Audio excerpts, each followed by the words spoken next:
Hey YouTube, this is Suge00. I've finally decided to do a preparedness video. My typical videos, of course, are gun reviews and Second Amendment rights issues. But you know what? In these times that we live in today, I've decided to make a preparedness video because it's my duty to do so. Let me tell you a few things. This is the reason. This is the reason why I've decided to make a preparedness video. Number one, our economy right now. Who's not concerned about our economy right now? With things going on and with the printing of the money and all the bailouts and everything else, and the world economy, it's not just the U.S. economy, it's the world economy. And with all the job loss, there have been incredible amounts of job loss around my circle. Many. And I'm not going to go into details right here, but it's just been incredible. So the economy, in fact, I believe so strongly that our economy is in trouble that I sold every bit of the stock that I possessed, which I had lost 60% already. I wish I'd done it earlier.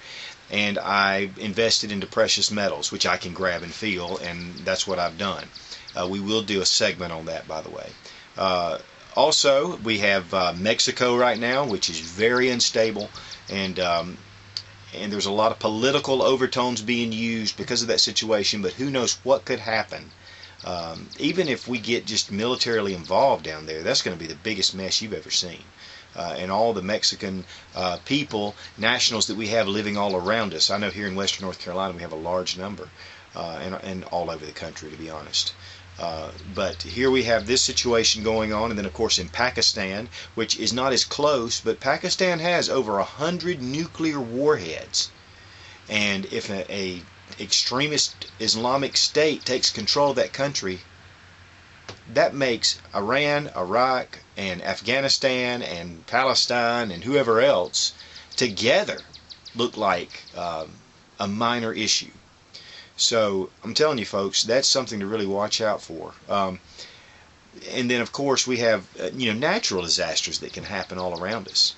I mean, there are so many different things with Katrina that happened, and then with Ike, and what happened with the gas shortage. And there are still people down in Louisiana right now that can't even get the insurance companies to pay after years, and are living just hand to mouth. I mean, it's terrible what they're having to go through down there. So that's a bad situation. And then with the mention of Katrina, we saw martial law being enacted, and what it did to the people down there. And if you've not investigated that, you need to.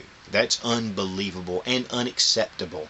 In fact, so much so that the North Carolina state government has said that in fact, they're passing a resolution right now that's saying that the federal government cannot come in once they have declared martial law and take people's weapons and food away from them. How crazy is that to even have to say that?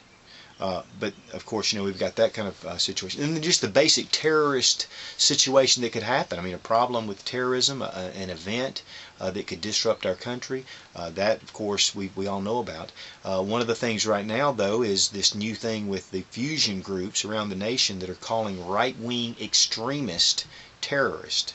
And who's on that list? How about Christians? How about people that like guns, that buy guns and ammunition for self-protection, that hoard food, a little bit of food to put back? Even though ready.gov recommends that you put food and water back, we're terrorists because we believe in preparing for our families. And I'm going to read this little quote here just to kind of coincide with this. To form a combination for mutual defense against a probable aggressor is not only not a crime, but the highest duty and virtue. Winston Churchill, 1938, Parliament. It is our duty.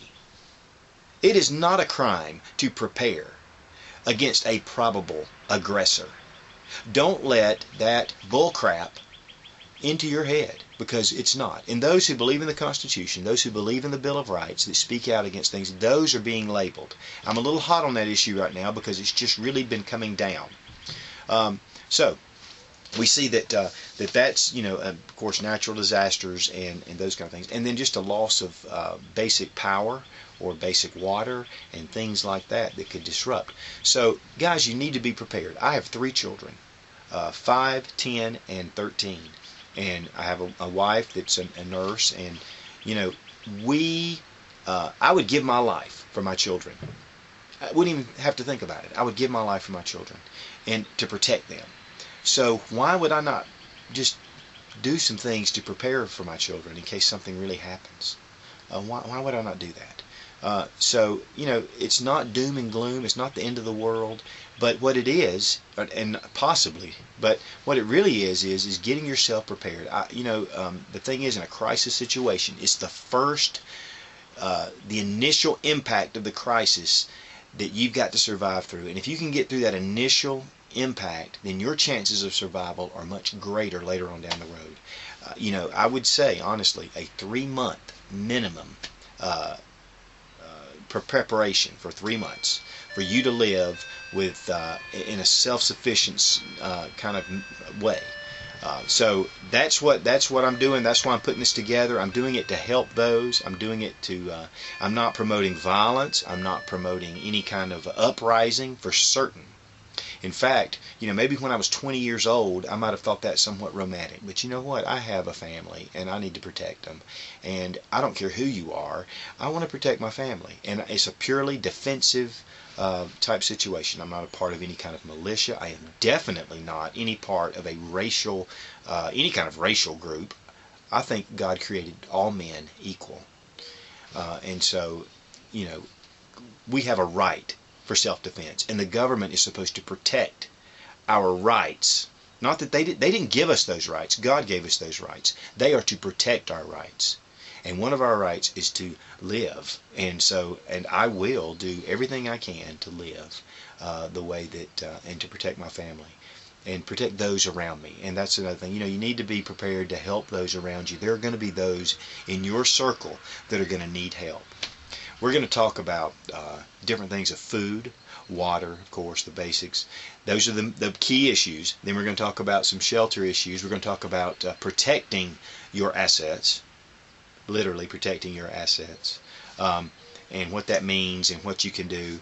We're going to also talk about currency and what you need to use for possibly precious metals or bartering, and I'm going to tell you some things about that to think about. That have really, I've had some guys that have really opened up my eyes to some of the things, and I want to share those with you because I think it'll be good to know. And I think that's about it. But what we're going to do is I'm going to start. Well, of course, let me talk about a couple of things while I'm on here. Medical, you need to have some medical supplies. Again, go to ready.gov. It'll give you a good basis to start from, and then you can expand from there. Another thing is some fuel. Have some gas, a little bit of gas put back. We're going to talk about all these things. I'm going to break it down, and hopefully you'll find these very interesting.